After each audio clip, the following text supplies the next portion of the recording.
Penceramah-penceramah itu laris akhirnya. Sesering mungkin,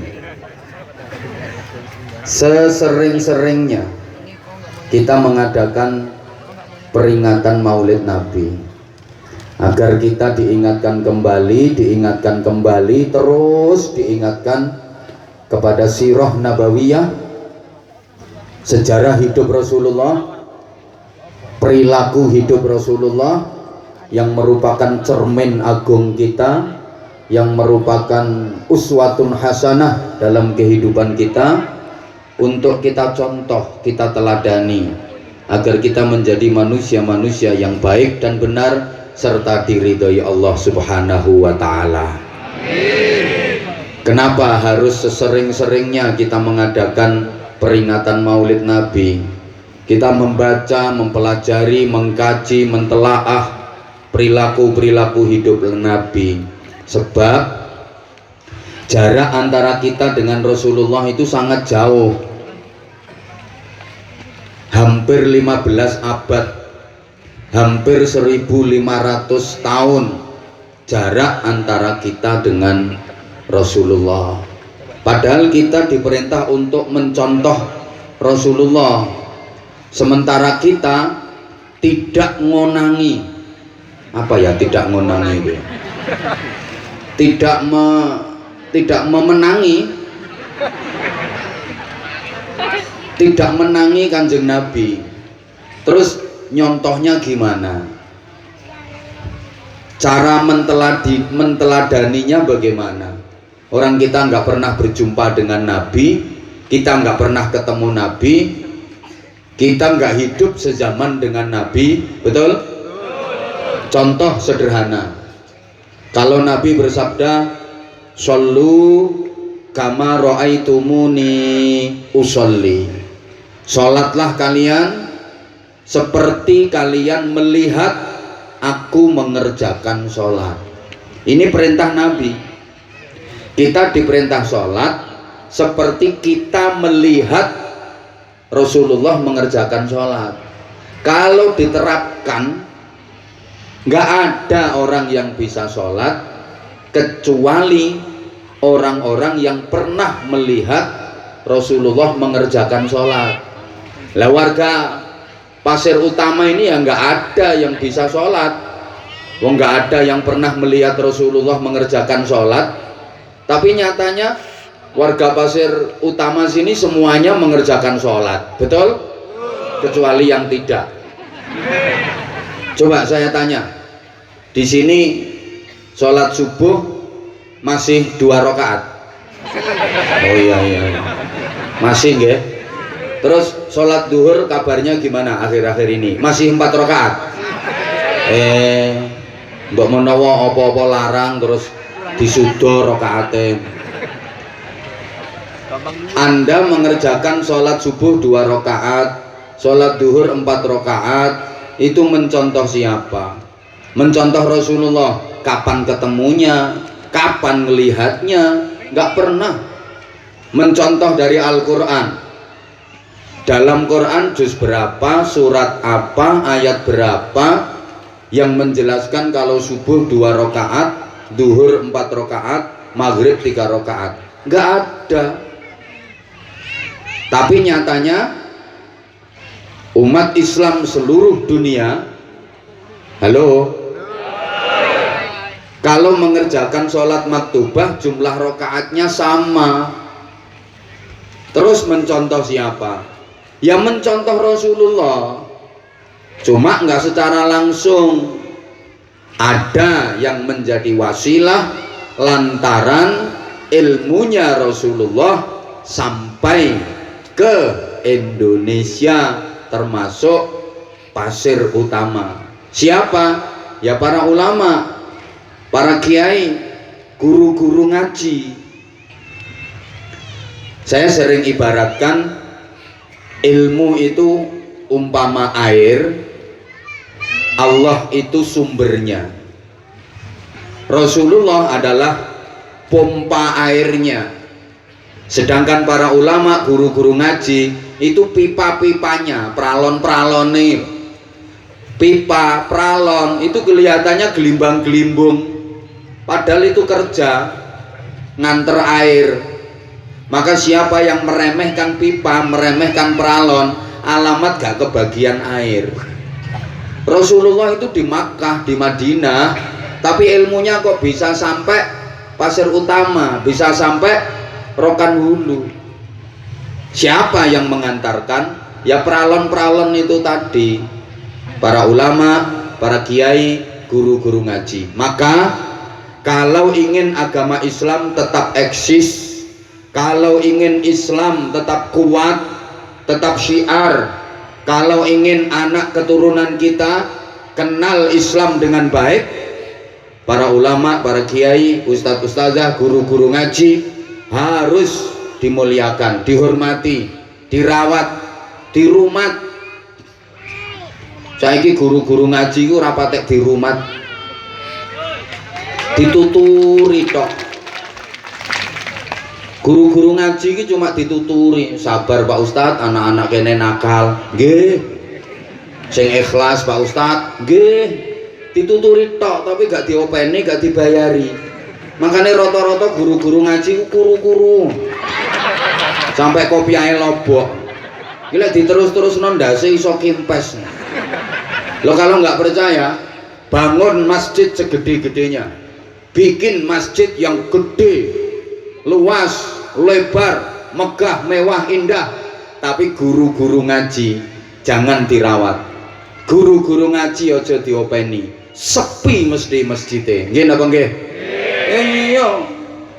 Saiki ku akeh wong bangun masjid kegeden. Masjidnya kapedi, tapi sing jamaah sak sof lho gak penuh. Akhirnya lodok masjidnya. Padahal apa-apa nek lodok ora penak. Penak sing ngepres-ngepres ngono. Yang guyune kok orang genah.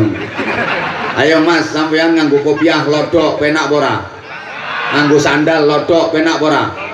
Ora penak. Ibu-ibu sampean nganggo BH lodok. Brosot kok. Penak sing ngepres-ngepres. Masjid itu apik sing ngepres. Makanya daripada masjid jamaahnya nggak banyak, satu soft satu baris saja nggak penuh, bikin masjid nggak usah gede-gede menghabiskan biaya.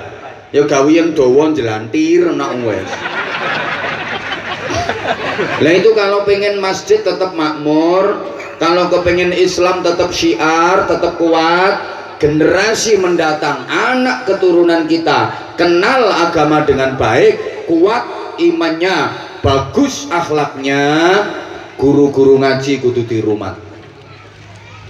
Halo, sampean kenal agama teko sapa lek gak teko guru ngaji? Nggih napa nggih? Sampean ngerti najis suci teko sapa? Guru ngaji.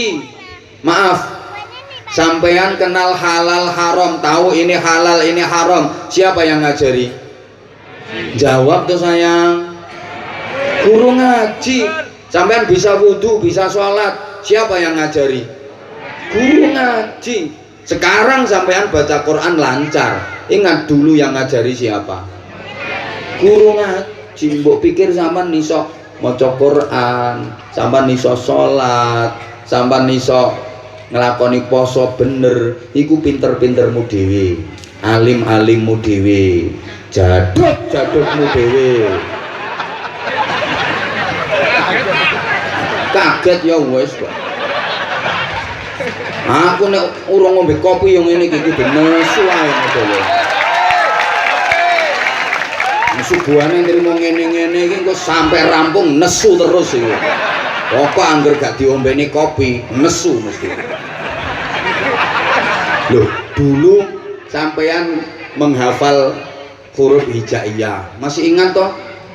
Alif ba ta jim ha kha dandang rusa dal dal ro za sin shin shad dad ta ain ghain fa qaf kaf lam mim nun wawu ha lam alif hamzah ya. Masih ingat kan? Terus ija-ijaan, alif fathah, alif kasroh, i alif dhamma, u ba fathah, ba kasroh, bi ba dhamma, bu kaf fathah ka, kaf kasroh ki, kaf domah ku, mim fathah ma, tak fathah ta, mim domah mu. Matur suwun. Aku lagi iki lho ngaji di matak-matakne. Matur suwun, matamu dhewe. Alif ya sukun fathah ai, lam fa sukun fathah love ya domah you. I love you too. I love you. Jujur sebenarnya saya nggak nyangka kalau jamaahnya segini banyak di tempat yang seperti ini, tengah alas. Betul, malam ini memang yang saya hadapi adalah orang-orang hutan. Tapi nggak apa-apa, orang hutannya cantik-cantik kok. Terus Anwar Zahid itu udah lama banget, sekitar tahun 2012-2013an, Sabah daerah sini. Mulai dulu HP masih jadul, zaman kulhu aile sawan. Kirain masyarakat sini udah bosen sama Anwar Zahid. Apalagi sekarang kan banyak gus-gus baru, ustadz-ustadz baru. Ternyata enggak, ternyata kamu masih tetap setia sama aku. Makasih semuanya. Kirain kamu udah berpaling ke lain hati. Ternyata enggak. Sekali lagi I love you semuanya. I love you. Alah mau sembales tuwek. Sing nom ae tuwek-tuwek melu ngene. Sing tuwek nyoh tak balekno. Allah ya Karim. Allahumma sholli ala Muhammad. Maka perlu lagi bagi kita untuk mengingat dan terus mengingat bagaimana perjalanan hidup dan perilaku hidup Rasulullah Shallallahu Alaihi Wasallam untuk kita contoh dan kita teladani. Ibu bapak para jamaah yang saya hormati rahimakumullah, Rasulullah diutus itu sebagai uswatun hasanah, teladan kebaikan dalam seluruh aspek kehidupan. Kanjeng Nabi itu contoh tulodo sing apik kanggone kula sampeyan. Nah, karena kita udah tidak hidup sezaman dengan Rasulullah, gak menangi Kanjeng Nabi, kita dibimbing oleh para kiai, para ulama agar bisa mencontoh Rasulullah dengan benar. Maka dikatakan al ulama warasatul anbiya. Para ulama itu adalah pewaris dari para nabi. Apa yang diwarisi? Halo, tolong konsentrasi, kita ngajinya nggak lama-lama kok. Oh lama nggak apa-apa. Oke, siapa takut. Tapi masih belum konsentrasi kayaknya. Saya perhatikan bapak-bapak dan mas-masnya masih banyak yang bengong, seakan-akan nggak percaya kalau yang dilihatnya adalah Anwar Zahid. Terlebih ibu-ibu dan mbak-mbaknya masih banyak yang terpesona memandang saya. Malah ono sing ngrasani kok gebian kok ora ngono to rupane. Eling aku. Pokoknya enek sing ngomong ngono.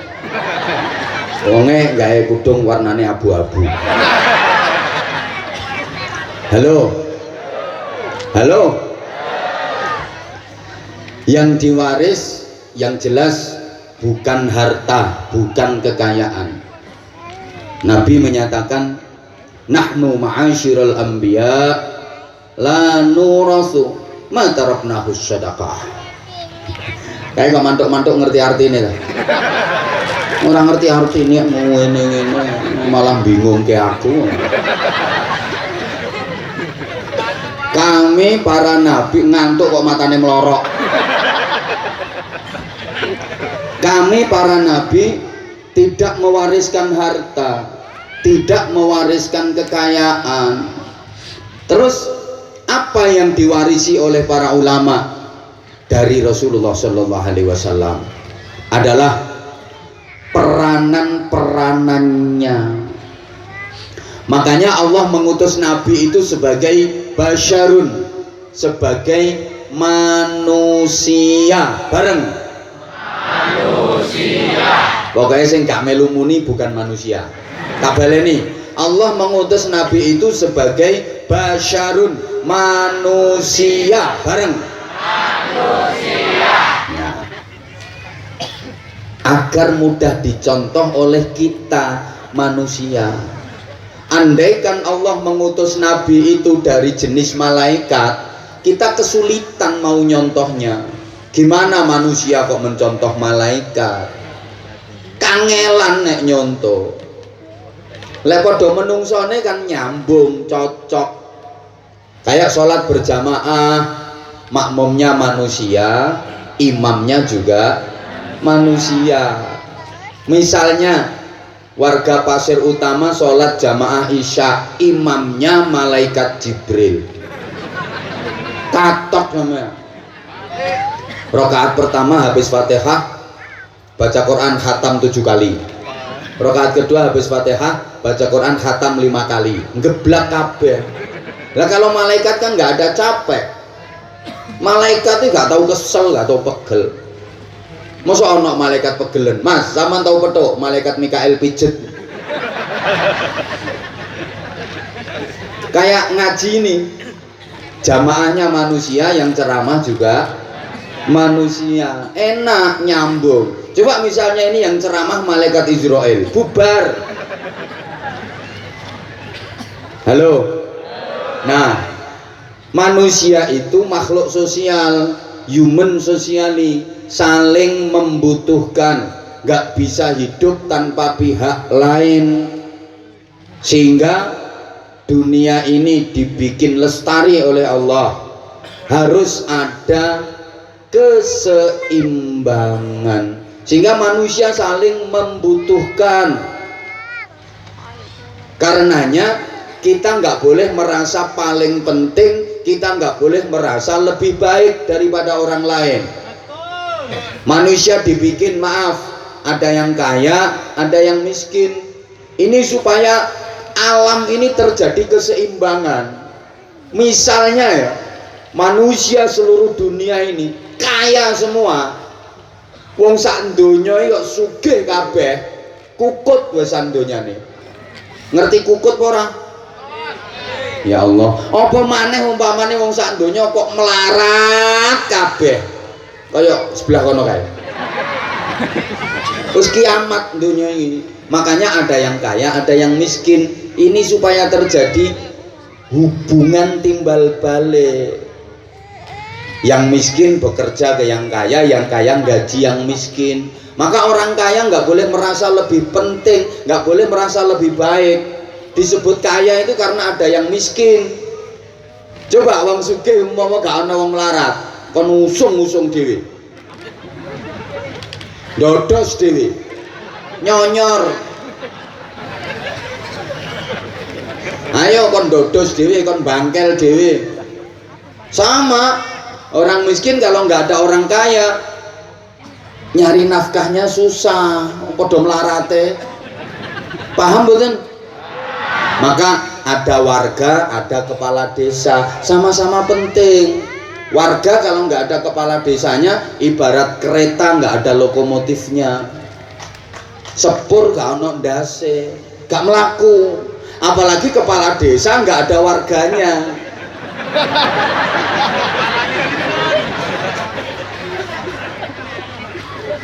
Makanya jadi kepala desa juga nggak boleh merasa paling penting. Paham? Paham? Ada yang pinter, ada yang bodoh. Yang pinter jadi guru, yang bodoh jadi murid. Maka guru nggak boleh membodoh-bodohkan murid. Guru ki ra entuk goblok-goblok nih muridnya. duwe murid diulang kok angel lho, bocah goblok. Jare muridé, "Pak, nek aku ora goblok sampean ora dadi guru." Sampean dadi guru entuk bayaran iki mergo aku goblok iki lho, Pak. Umpama aku pinter, gurune aku, Pak, dudu sampean.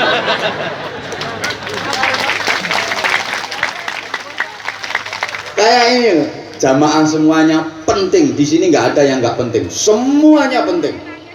Nggak ada yang nggak penting. Semua penting. Saya, insya Allah ya penting. Jamaah semua penting. Ada kiai ceramah merasa paling penting. Coba ditinggal bubar jamaahnya. Ceramah dewe bengok-bengok, gendeng. Maka siapa yang menyelamatkan kiai dari kegendengan? Jamaah. Mergo ono jenengan-jenengan aku waras. Kebayang nggak misalnya aku ceramah dewe ning kene bengok-bengok. Diborgol karo polisi wisan. Allahumma sholli ala Muhammad. Maaf. Suami penting, istri juga penting, sama-sama penting. Wong lanang penting, wong wedok yo penting. Ojo rumangsa paling penting. Bapak jangan mentang-mentang sebagai kepala keluarga. Dalil ar-rijalu qawwamuna 'alan nisa. Yang cari nafkah aku, yang cari duit aku, yang ngasih belanja aku, pimpinan keluarga aku. Terus merasa paling penting. Sak penting-pentingnya wong lanang. Gak direken karo wong wedok. Kaku, Bro. Nek kadung kaku ngono ku piye ndek? Petok apa-apa kaya cuklek kabeh. Wong sing iso nglemesno ya mek kono kuwi. Wong lanang rumangsa paling penting, gak gelem apik karo wong wedok, gak direken bingung sampean. Mumet ta. Sing wedok nyantai guyu-guyu anake diomongi. Deloken le bapakmu mumet ae deloken. Alate tak singgahno.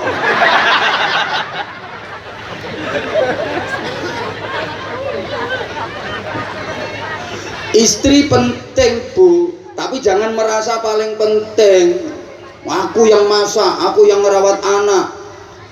Wis to, Bro, pun gampang pun nggih. Wis tak kokope pun. Pun matur suwun nggih. Tok. Ibu juga gitu, nggak boleh merasa paling penting. Aku yang merawat anak. Aku yang merawat rumah. Aku yang masak. Sak penting-pentingnya wong wedok. Gak digatekno wong lanang. Ya sida ngap-angop sampean. Terus mbok apakno lek iso ngap-angop, mbok kebuti ae.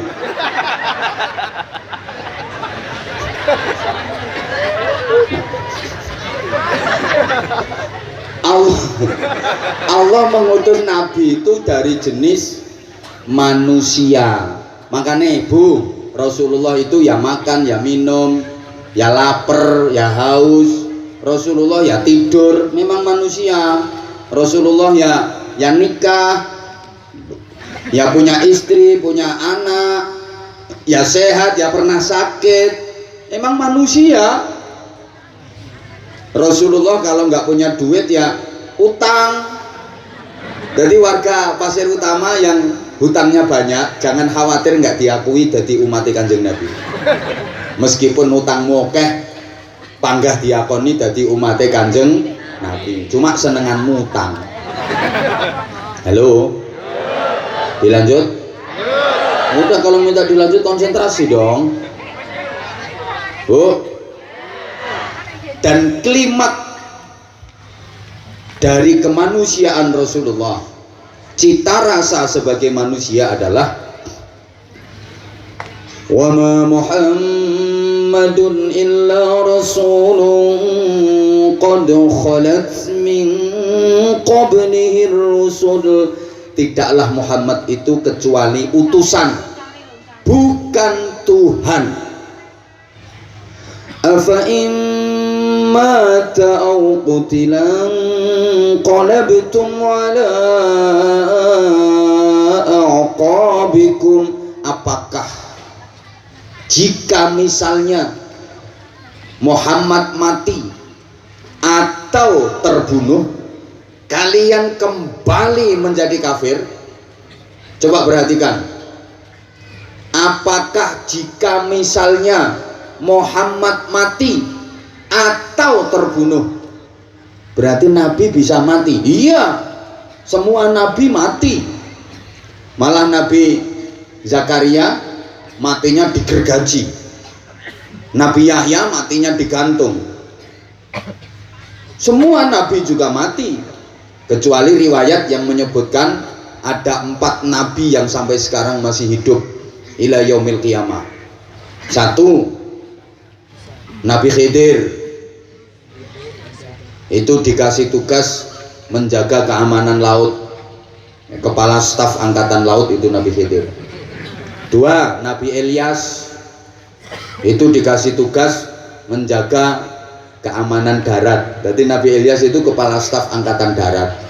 3, Nabi Isa, tempatnya di langit, diangkat sama Allah, tinggal di langit, itu kepala staf angkatan udara.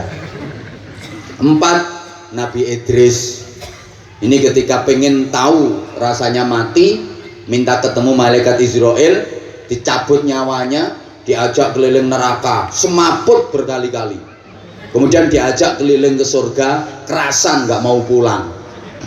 Sekarang Nabi Idris dikasih tugas menjahit pakaian ahli surga.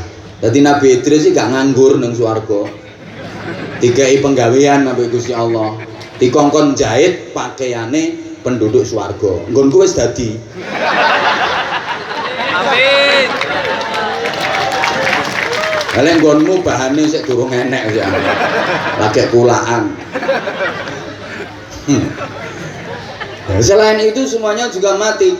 Au kutila, atau terbunuh. Artinya apa?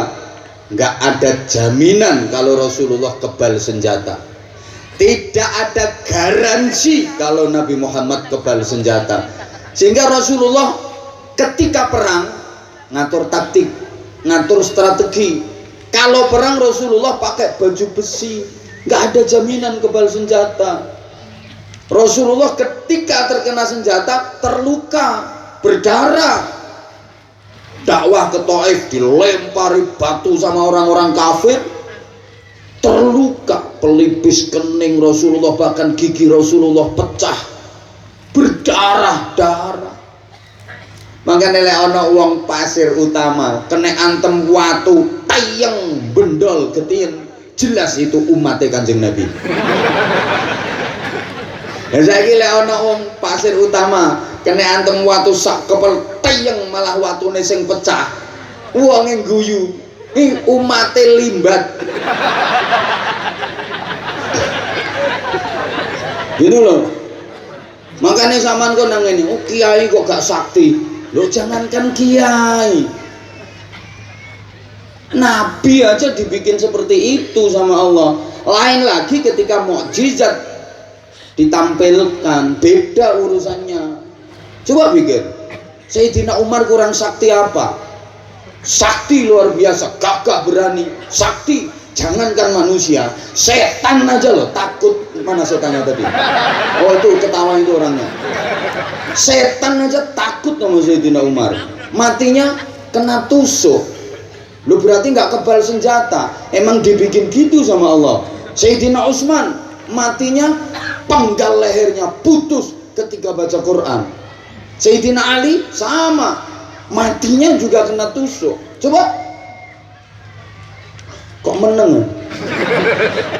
Woi, ya wes. Nah, karena cita rasa Nabi sebagai manusia itu, maka Islam bisa sampai ke sini. Nabi mudah dicontoh, sehingga Islam bisa sampai ke Jawa, ke Sumatera, Kalimantan, Sulawesi, Papua, menyebar ke seluruh dunia, sampai ke Pasir Utama. Allahumma sholli ala Muhammad. Coba maaf ya, saya perhatikan yang datang ini warga Pasir Utara dan sekitarnya.